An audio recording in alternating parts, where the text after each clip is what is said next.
बारी बारी पर क्षेत्र में मेरा भगवान नहीं है, विजीत धन्य है। जिन्हें ऐसी अंदर पर्याय में, ज्ञान की पर्याय में जागृति आई है कि भाई साहब इस शरीर के अंदर तो जो चैतन्य वस्तु है, जो कि अनंत शक्तियों के भंडार वाली है, वह भगवान स्वरूप है। जितनी शक्तियां प्रभु के पास में है, जितनी अरिहंत परमात्मा के पास में है, जितनी सिद्ध परमात्मा के पास में है, जितनी शक्तियां हमारे चैतन्य द्रव्य के अंदर विद्यमान है। समझ आया भाई साहब? ये बात यहाँ हमको समझाने का प्रयत्न किया जा रहा भैया। कहते हैं देह मंदिर में ज्ञान आनंद आदि अनंत गुण शोभा युक्त चैतन्य देव विराजता है। अनंत काल हो गया भाई साहब, अनंत काल निकल गया है आपका। कब के हो? अरे कब के हो? अनादि के हैं?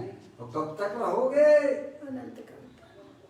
अनंत काल तक रहने वाले हो भाई साहब, अनादि से हो और अनंत काल तक तुम जानने देखने वाले भगवान आत्मा रहने वाले हो। हैं? कभी ये विकल्प भी आता है कि भाई साहब शरीर के अंदर अपना भगवान आत्मा विराजमान है। हैं? कितने लोगों को विकल्प आता होगा, आप सोचिएगा। ये तो विकल्प आता है कि मंदिर में भगवान विराजमान है, क्या भाई साहब? ये तो आता है विकल्प। सिद्ध क्षेत्र में भगवान वहां पे रहती हैं, क्या भाई साहब? इसलिए पंडित टोडरमल जी साहब ने बड़ी बनारसी दास जी ने 400 वर्ष पहले हुए हैं, कई बार पंडित बनारसी दास जी, उन्होंने ये अपने उन शब्दों में उन लाइनों को लिखा। कई उदास रहे प्रभु कारण, कई कहें उठ जाए कहीं के,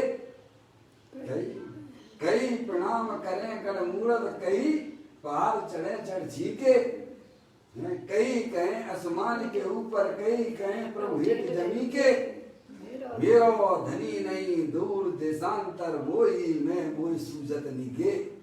क्या भाई, कितने जीव हैं, अनंत अनंत जीव हैं। किनको ऐसा विकल्प होता है कि भाई साहब जानने देखने वाला पदार्थ इस शरीर के अंदर विद्यमान है, वो मैं हूं। कई उदास रहे प्रभु कारण, कई तो भाई साहब भगवान के हैं, भगवान है ईश्वर को है, आत्मा तो स्वयं ईश्वर है। आत्मा को जानने के लिए अथवा भगवान को प्राप्त करने के लिए हैं, कोई बाबा हो जाते हैं, कई हो जाते हैं, बाबा हो जाते हैं। कई उदास रहे प्रभु कारण, कई तो है भाई संसार से विरक्ति हो जाते, बाबा हो जाते, काहे के लिए? भगवान को ईश्वर को प्राप्त करने के लिए।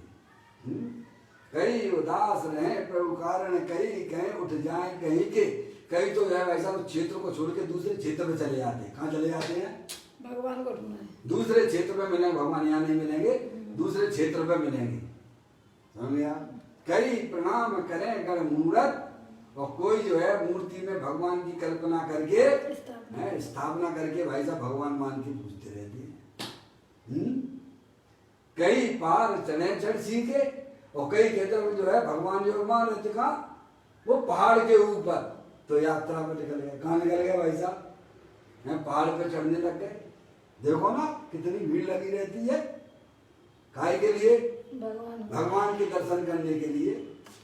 कई कहें आसमान के ऊपर, कई कहता है कि भगवान जो आसमान में रहते हैं, और कई कहें प्रभु हेठ जमीन के, कोई कहते हैं भगवान कहाँ रहते हैं? जमीन के नीचे रहते हैं।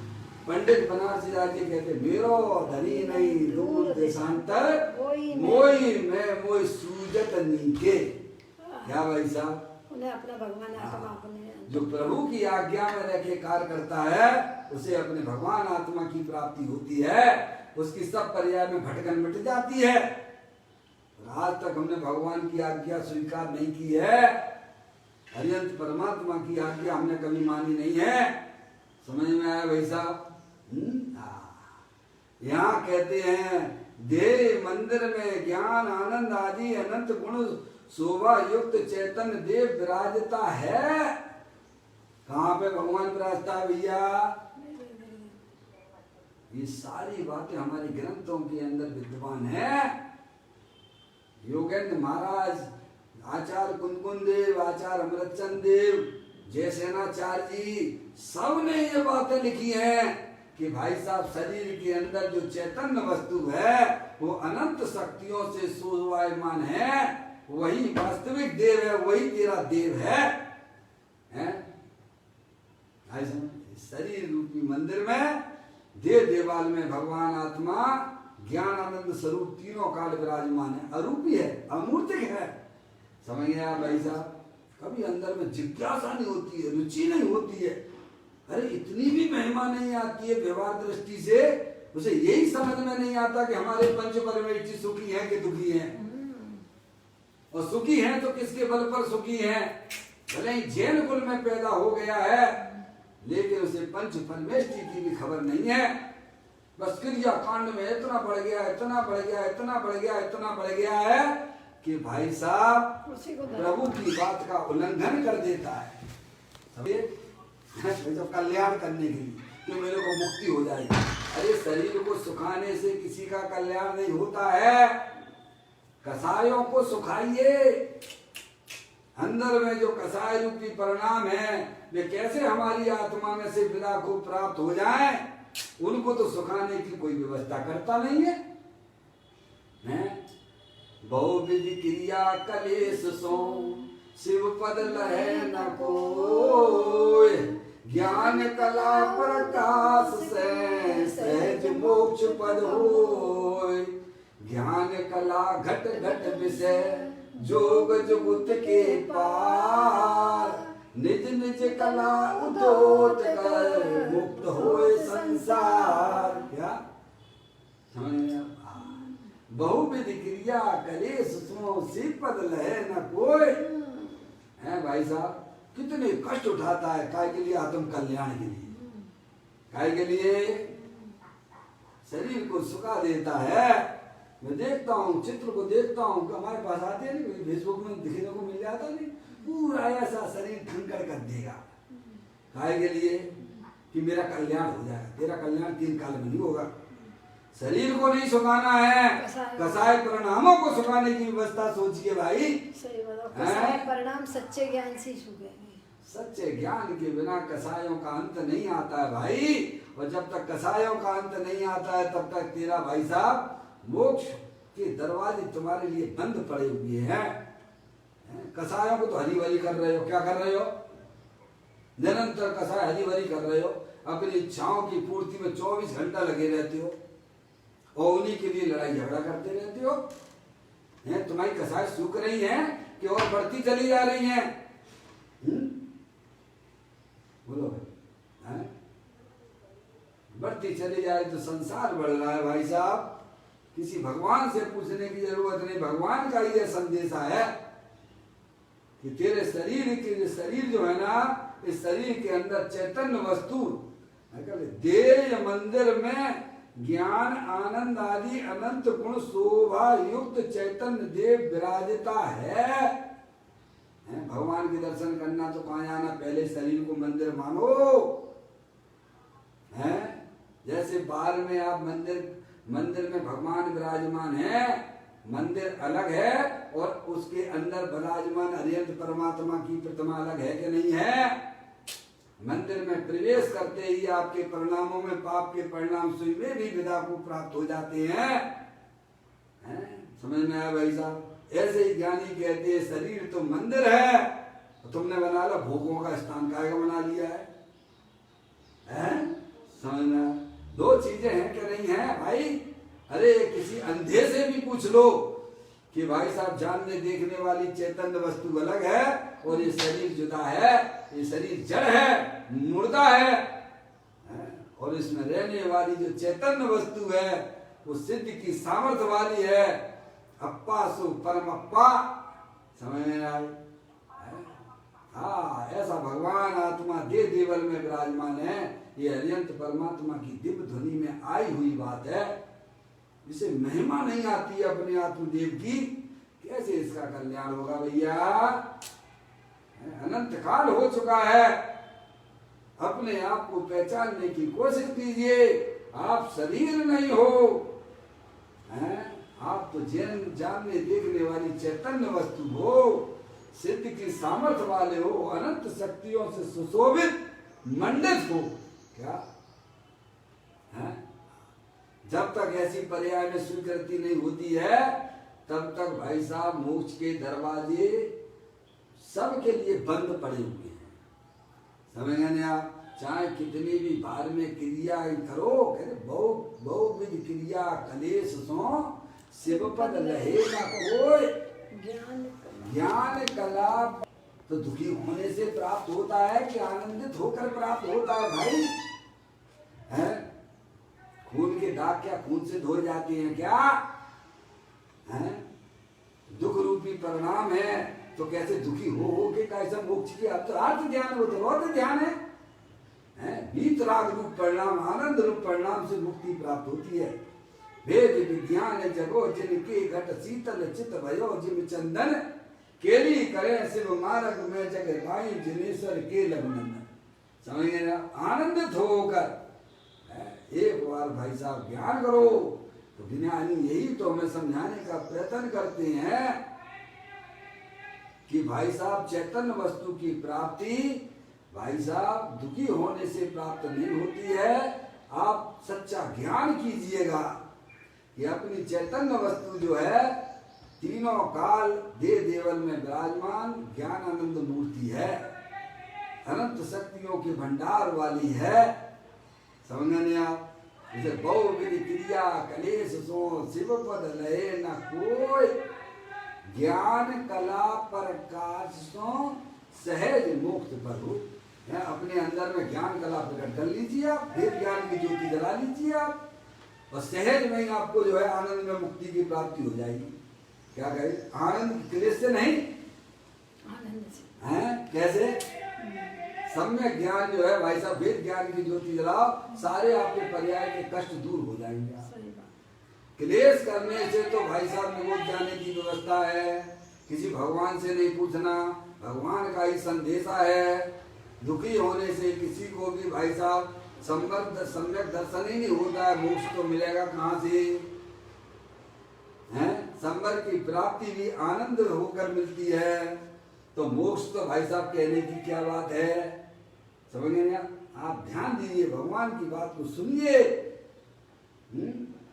कहते हैं बहुविधि क्रिया कलेश सो शिव पद लहे न कोई। ज्ञान कला प्रकाश सो सहज मोक्ष पद हो। क्या है? दुखी होने से नहीं, अपने वेद ज्ञान की ज्योति जला लो भाई साहब। ये शरीर जुदा वस्तु है और मैं चेतनेश्वर भगवान आत्मा हूँ।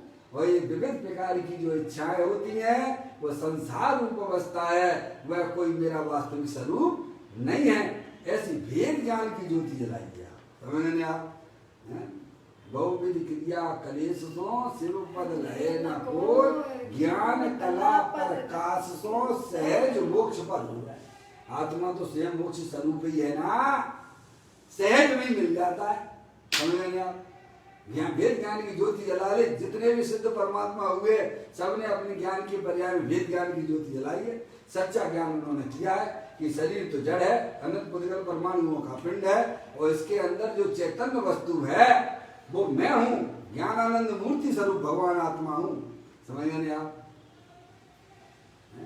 फिर कहते हैं ज्ञान कला घट घट विषय जोग जुगुत के पार। कैसी है ज्ञान कला? ज्ञान कला घट घट विषय, ज्ञान कला घट घट बसे। प्रत्येक संसारी जीवों में बोलो, जानने देखने की है काम चल रहा है कि नहीं चल रहा है, बोलो। ज्ञान कला हैं, ज्ञान कला घट घट बसे जोग जुगुत के पार। मन वचन काय से भी पार है बच्चे, है सब अखंड ज्ञान ज्योति स्वरूप भगवान आत्मा है। ज्ञान कला घट घट बसे जोग जुगुत के पार, और ज्ञान कला प्रकाश सो मुक्त होए संसार। क्या करना भाई साहब? उस ज्ञान कला को पर्याय में प्रकट कीजिए और इस संसार से आपका बेड़ा पार हो जाएगा। ये पंडित बनारसी दासी ने बड़ा ही सुंदर सुंदर काव्य ग्रंथ के अंदर लिखे हैं, जिन्हें हमें अपने ज्ञान को उस पर विचार करना चाहिए। एकांत शरीर की क्रिया के पीछे पड़ के मेरा कल्याण हो जाएगा, ये ऐसा नहीं सोचो भाई। यहाँ यही बात हमको समझाने का यहाँ प्रयत्न किया जा रहा है कि देह मंदिर में ज्ञान आनंद आदि अनंत गुण शोभा युक्त चैतन्य देव विराजता है भाई साहब। और जब तक आपको अपने चैतन्य देव का दर्शन नहीं होगा तब तक आपको बाहर के पर परमात्मा के भी दर्शन नहीं होंगे। क्या कह दिया? जब तक आपको शरीर के अंदर रहने वाले भगवान का विश्वास नहीं है, समझ गया, अपने भगवान का तुमने दर्शन नहीं किया तो बाहर में जो पर परमात्मा है, चाहे वे हरियंत परमात्मा हो चाहे वे सिद्ध परमात्मा हो, उनके भी दर्शन तुम्हारे नहीं कहलाएंगे। हम नहीं कहते हैं, योग सार ग्रंथ में योगेंद्र महाराज ने कहा है कि इस जीव ने अनादिकाल से 2 काम नहीं किए हैं। कौन से 2 काम नहीं किए भैया? एक भगवान के दर्शन नहीं एक किए, तो जिन्हें भगवान के दर्शन नहीं किए और एक इसने अपने आत्मा के दर्शन नहीं किए। आत्मा के दर्शन होती है तभी वास्तव में व्यवहार से पर परमात्मा के दर्शन कहे जाते हैं। समझ गए ना? ऐसी कोई बात है अपने आत्मा का दर्शन किए बिना, अपनी आत्मा की स्वीकृति के बिना भाई साहब बाहर में भी पर परमात्मा के दर्शन नहीं होते हैं। इसीलिए यहाँ इस बात को जान लिया गया है, देह मंदिर में ज्ञान आनंद आदि अनंत गुण शोभा युक्त चैतन्य देव विराजता है। लाना नहीं है, आप स्वयं हो। है ना? क्या कौन हो भाई साहब? आप क्या माने बैठे हो? मैं स्त्री हूँ, मैं मनुष्य हूँ। अरे इसीलिए तो पर्याय में संकल्प विकल्पों का तांता लगा हुआ है। जब आप स्त्री हो तो फिर आपको घर के काम हैं, आपने क्या अहम बुद्धि कर रखी है? मैं स्त्री हूँ, मैं मनुष्य हूँ, तो घर के काम कौन को करने हैं? नहीं करने। अरे बोलो, ये ऑफिस के काम किसको करना है? समझ में आया भैया? तो मेरे को ही करना है, क्योंकि अपने आप को मनुष्य माने बैठे हुए हो, अपने आप को शरीर माने बैठे हुए हो। समझ में आप? ज्ञानी अपने आप को आत्मा मानते हैं, आत्मा जानते हैं, तो उनको सांसारिक इतने विकल्पों का तो तत्काल अभाव हो जाता है। कितने पर संबंधित जो संकल्प विकल्प होते थे पर्याय में अज्ञान जनित, उनका तो तत्काल विलय हो जा, छुट्टी हो जाती है, छुट्टी हो जाती है। जैसे आपके रावण थे ना, रावण जो है सीता को चाहता था और दुखी बना रहता था। तो उसकी पत्नी मंदोदरी ने कहा कि भाई तुम क्यों दुखी हो रहे हो? तो बोला कि मैं सीता को चाहता हूं, और सीता चाहती है राम को। किसको चाहती है? राम को चाहती है। तो मंदोदरी ने कहा तो एक काम करो ना, तुम्हारे पास में तो बहुरूपी विद्या सिद्ध की है ना तुमने, तो तुम राम का रूप धारण कर लो ना एक बार। तो रावण बोलता है कि जब मैंने राम का रूप धारण किया तो मेरी आत्मा में, मेरी पर्याय में सीता के प्रति विकार उत्पन्न नहीं हुआ। क्या भाई साहब? जब मैंने राम का रूप धारण किया तब मेरी पर्याय में सीता के प्रति कुवासना उत्पन्न नहीं होती है भैया। समझ में आया भैया? ऐसे ही ज्ञानी कहते हैं तुम अपने आप को आत्मा रूप से स्वीकार करो। वो तो जब रावण ने राम का रूप धारण किया था तब विकार की उत्पत्ति नहीं होती है, और तुम तो साक्षात आत्मा राम हो। कैसे हो? समझिए, बहुत सारे उदाहरण हमारे जीवन में देखने को मिलते हैं। वो रामायण का भी मैं बताता रहता हूँ। रामायण में था ना, जिसने राम का रूप धारण किया था, लोग उसे पूजते थे, टीवी पर माला लेके आरती उतारते थे। जब रामायण शुरू होती थी उस समय की बात बता रहा हूँ, मैंने स्वयं अपनी आंखों से देखा। समझ में आया? जैसे ही रामायण चालू होती थी, राम आते थे तो सबसे पहले उसकी आरती उतारने लगते थे। और जिसने भी ये रोल किया है उसे ये बात मालूम पड़ी कि लोग मुझे जो है भाई साहब राम के रूप में देखते हैं। तो जो उनकी पर्याय में गंदगी चल रही थी भाई साहब, है, अरे लोग मुझे आदर्श के रूप में देखते हैं, तो वो शराब पिएगा क्या, क्या स्मोकिंग करेगा क्या है? पूर्व में करता होगा, लेकिन जैसे ही उसे खबर पड़ गई है कि भाई साहब लोग दुनिया मुझे जो है राम के रूप में पूजा करती है, तो बोलो उसको दारू पिएगा फिर क्या? सोचिएगा आपने कभी अपने आप को आत्मा रूप से, आत्मा राम से स्वीकार नहीं किया है, आत्मा रूप से स्वीकार नहीं किया है। आप अपने आप को शरीर माने हुए बैठे हुए हो, शरीर है सो मैं हूं। घर गृहस्थी के काम किसको करना है? लड़के किसके हैं, लड़की किसकी है, ये गाड़ी घोड़े किसके हैं? तुम्हारे हैं कि शरीर के थे? और तुम्हारे एक मूल मोटी भूल बना के रखी है भाई साहब, समझ में आया?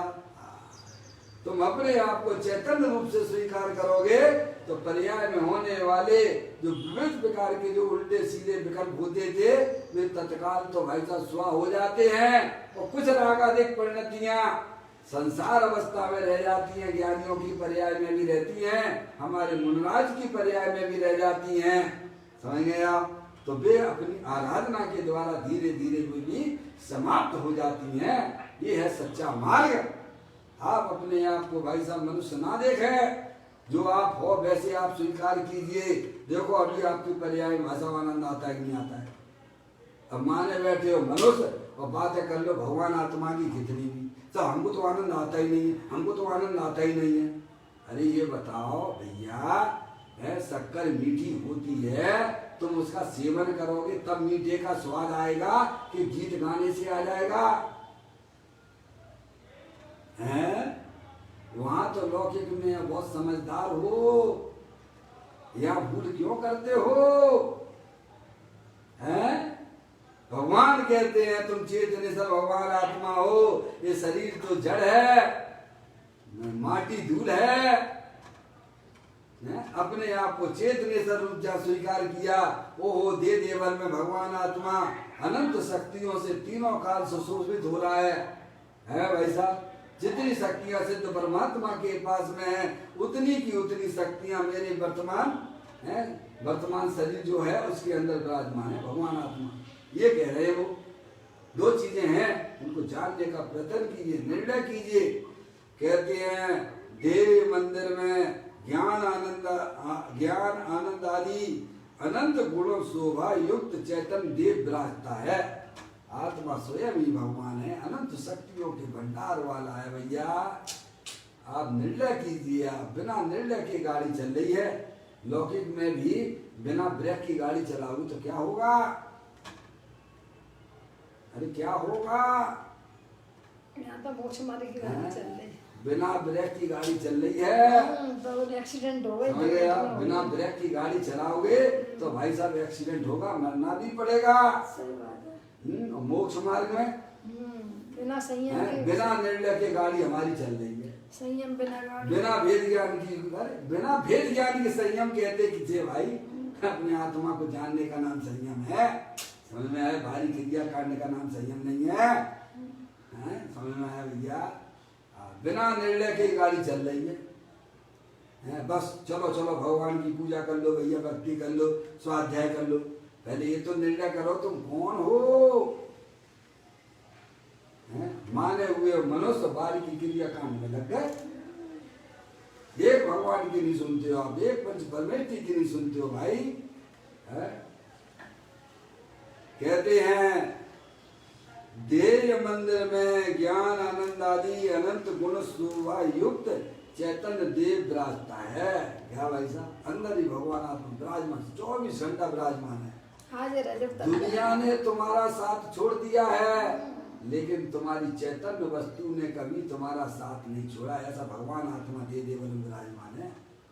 रागाधिक परिणतियां भी पर्याय में अनंत बार आए भाई साहब, चली गई, लेकिन चेतनेश्वर भगवान आत्मा अनंत चतुष्टय से संयुक्त ऐसा ज्ञानानंद भगवान आत्मा हर समय मौजूद है।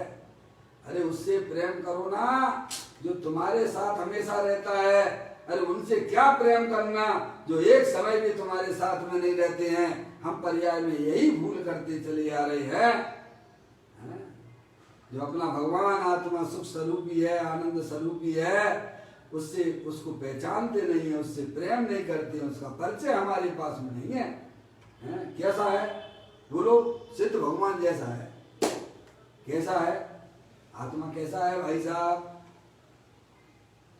सिद्ध भगवान को देख लो या आत्मा को देख लो, आत्मा को देख लो, सिद्ध भगवान को देख लो, सीधे डायरेक्ट का समय आपको भगवान सिद्ध भगवान के दर्शन हो जाएंगे।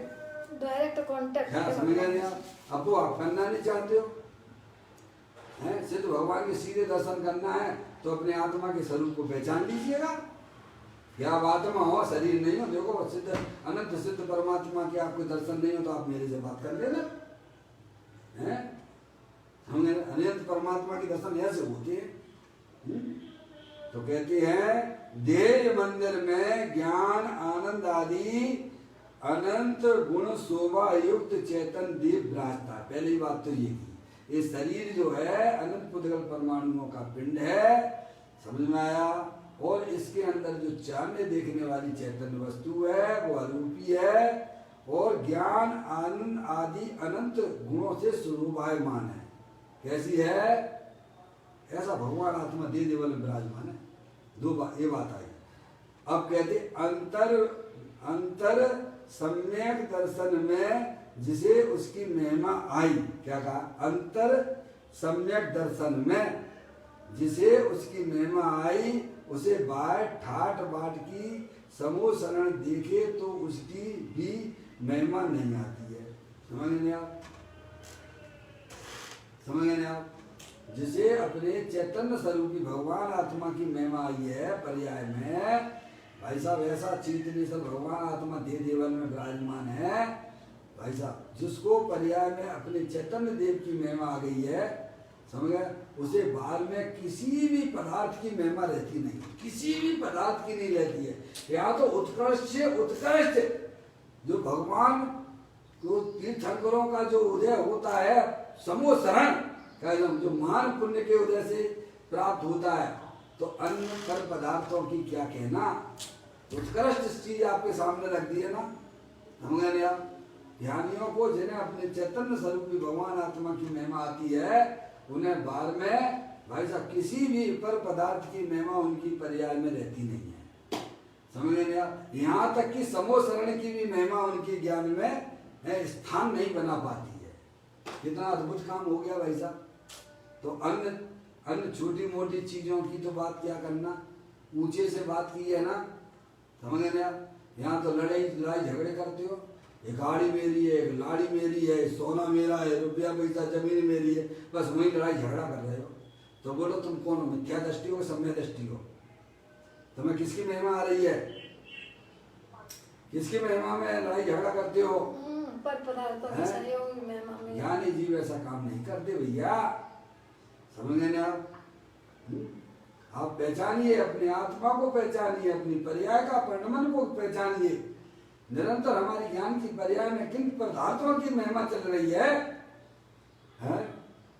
यहाँ तो ज्ञानी की पर्याय में जो सम्यक दर्शन की प्राप्ति हुई, अपने आत्मा का दर्शन हुआ, उसकी पर्याय में बाहरी पर पदार्थों की बिल्कुल महिमा रहती नहीं है। समझ गए आप? यहाँ तक कि समूह शरण की भी महिमा उसकी पर्याय में नहीं होती है। समझ गए? ऐसा गजब का काम होता है।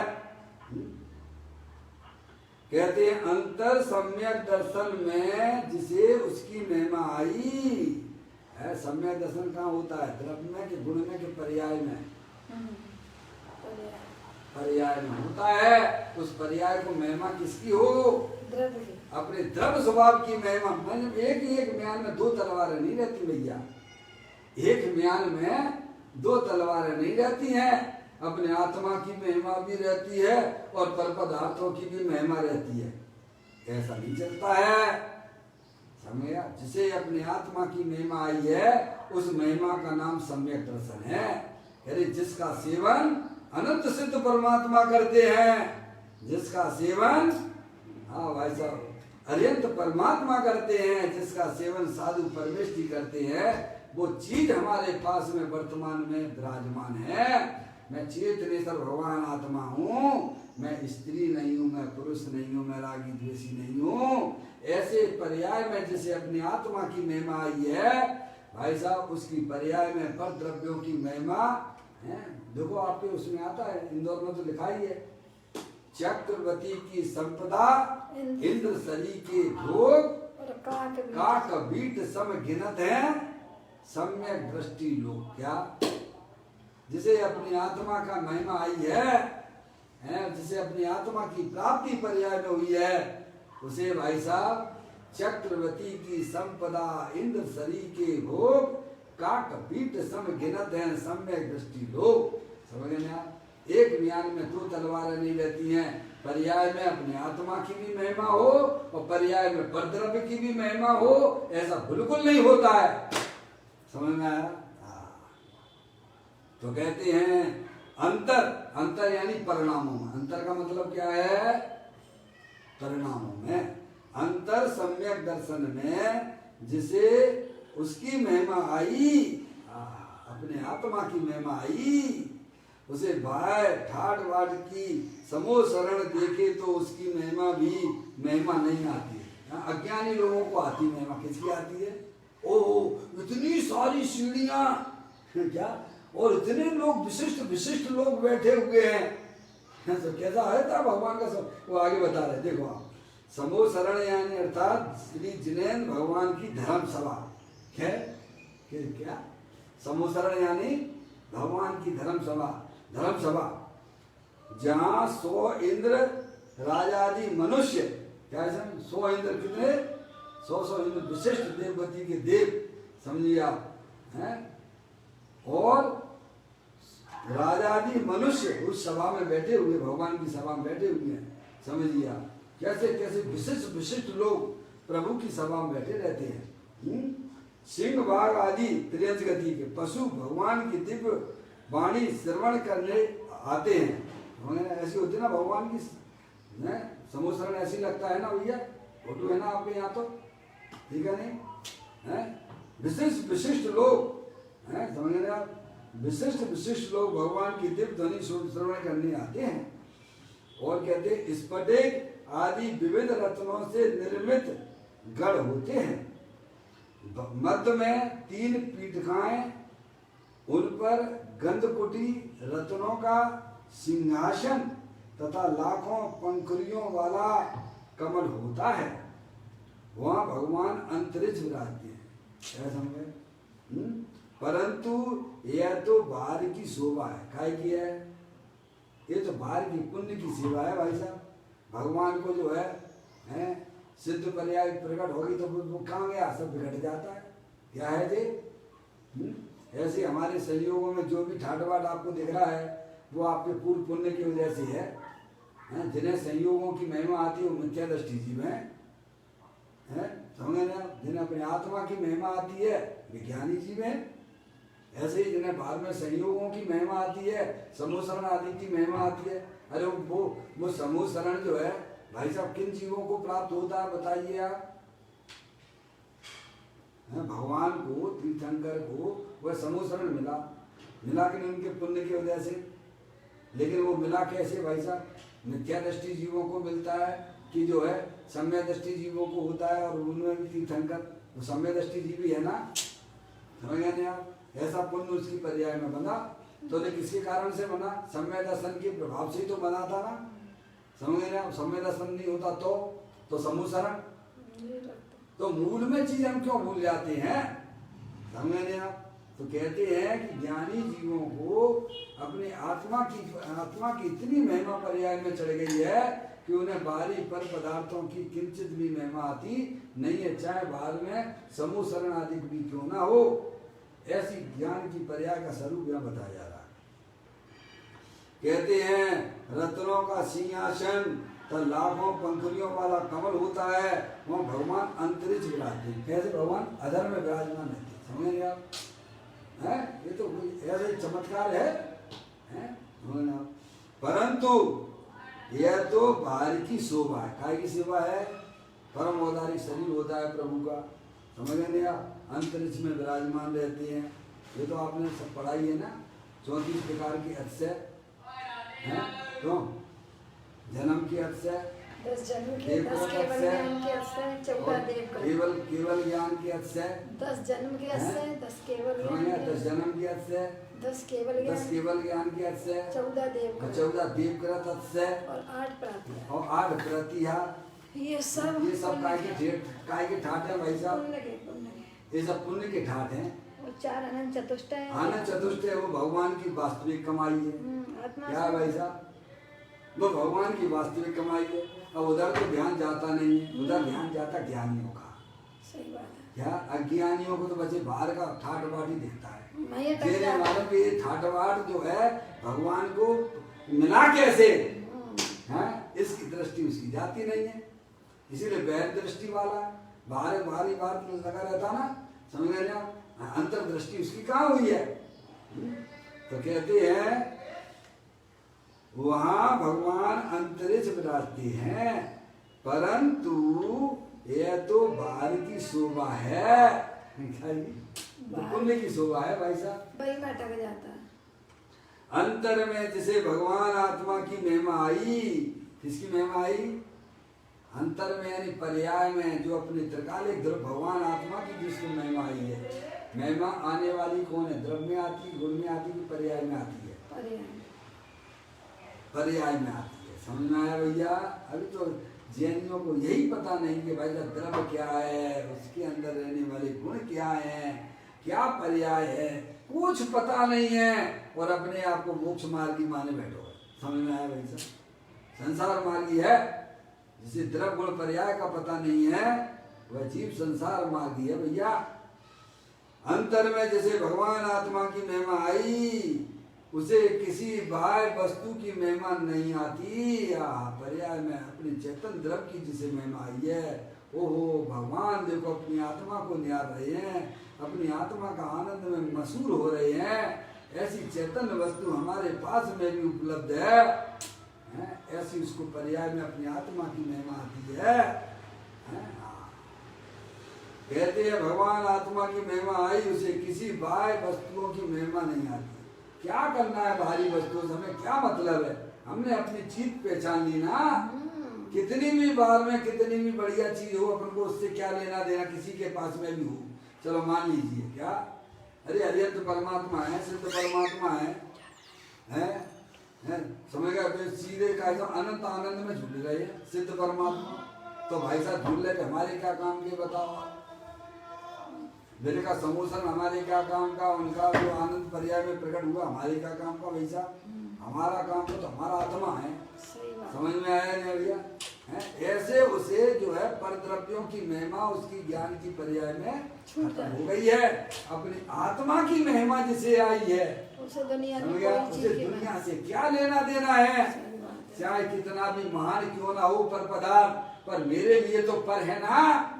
मेरा सुख तो मेरा है। जैसे लड़का है घर में, भले चाहे कैसा भी लड़का अपना है, समझ गया, वो सहयोग तो वो आपका करेगा। बाहर का लड़का कैसा भी हो, आपके क्या काम का है? ऐसे ही ज्ञानियों को है भाई साहब, अपना आत्मा ही सुख देने वाला है, शांति देने वाला है। भले सिद्ध परमात्मा भी कितने भी सुख रूप अनंत सुख रूप वर्णन कर रहे हो, लेकिन मेरे सुख देने में समर्थ नहीं है। मेरा सुख तो मेरे भगवान आत्मा से मिलेगा। ऐसे उसे अपनी पर्याय में अपनी चेतन द्रव्य की महिमा आती है। कहते हैं जिसे अपने चैतन्य की महिमा आई, उसे निज आत्मा में सुख बुद्धि हुई। किसमें हुई? अपनापन किसमें आ गया? अपनी चैतन्य वस्तु में आ गया भाई साहब। सुख शांति देने वाला अगर कोई है जगत में, तो अपनी चैतन्य वस्तु है, जो तीनों काल सुख स्वरूप है, ज्ञानानंद मूर्ति है, अमृत का कुंड है। ऐसे उसे अपनी पर्याय में द्रव्य में जो है पर्याय ऐसे विराजमान हो जाती। कैसे समझ नहीं आया? जैसे समुद्र में है भाई साहब, भरा हुआ पानी अगर उसमें डाल दो तो कहाँ चला गया? समुद्र में बर्तन में भरा हुआ पानी, अरे समुद्र के अंदर डाल दो तो कहाँ चला गया? समुद्र रूप हो गया वो तो। अरे वो तो समुद्र रूप हो जाता है। ऐसे ही जिसने अंतर्मुखी उपयोग के द्वारा अपनी चैतन्य वस्तु को स्वीकार किया है, वो तो आत्मा में हो गई है। ऐसी सुख बुद्धि ज्ञानियों की पर्याय में होती है। मतलब और पर्याय के भेद की विलय को प्राप्त हो जाते हैं, उसका नाम सम्यक दर्शन है भैया। अपनी आत्मा की प्रतीति कहते, जिसे अपने चैतन्य की महिमा आई, उसे निज आत्मा में सुख बुद्धि हुई और राग पुण्य परिणाम तथा सर्व बाह्य वस्तुओं में सुख बुद्धि छूट गई। किसमें छूट गई सुख बुद्धि है? यहाँ की आनंद काल से हम सुख बुद्धि राग में जो सुख बुद्धि चल रही थी कि भगवान हमारा भला करेंगे, ऐसे जड़ की क्रिया करते करते भाई साहब हमारा कल्याण हो जाएगा, ऐसी उसे कल्पना नहीं होती है।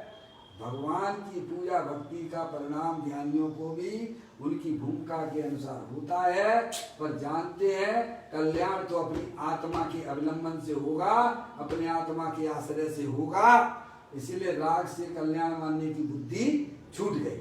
समझ गए नहीं आप? पाप के परिणाम तो ज्ञानियों को होते ही नहीं है, कि पुण्य के परिणामों से भी कैसा है, उससे भी उसकी जो है जो अंदर में चल रहा था कि भाई साहब प्रभु की भक्ति करते करते एक दिन हमारा कल्याण हो जाएगा, राग तो रह जाता है, राग का राग छूट जाता है। क्या हो जाता है?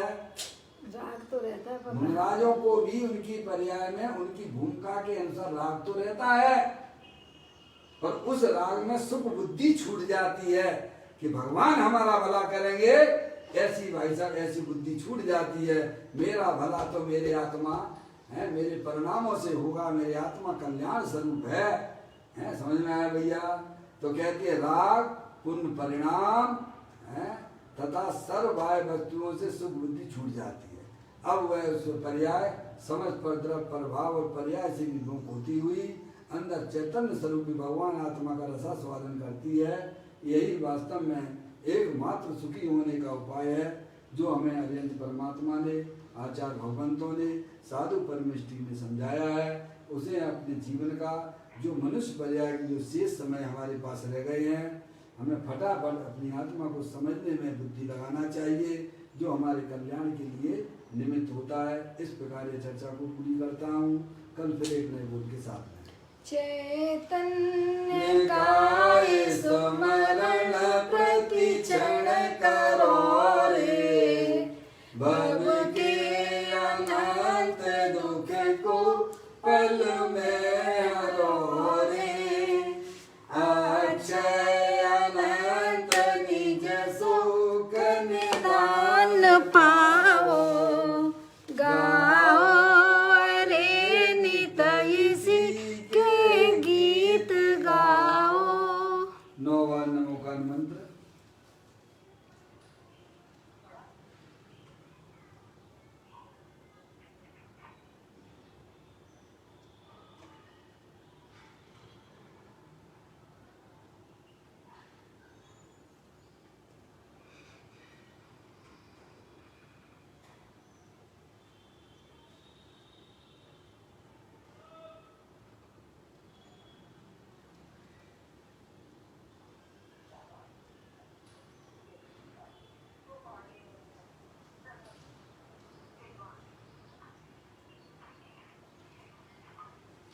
बोलो द्वाद सांगवाणी माता की जय।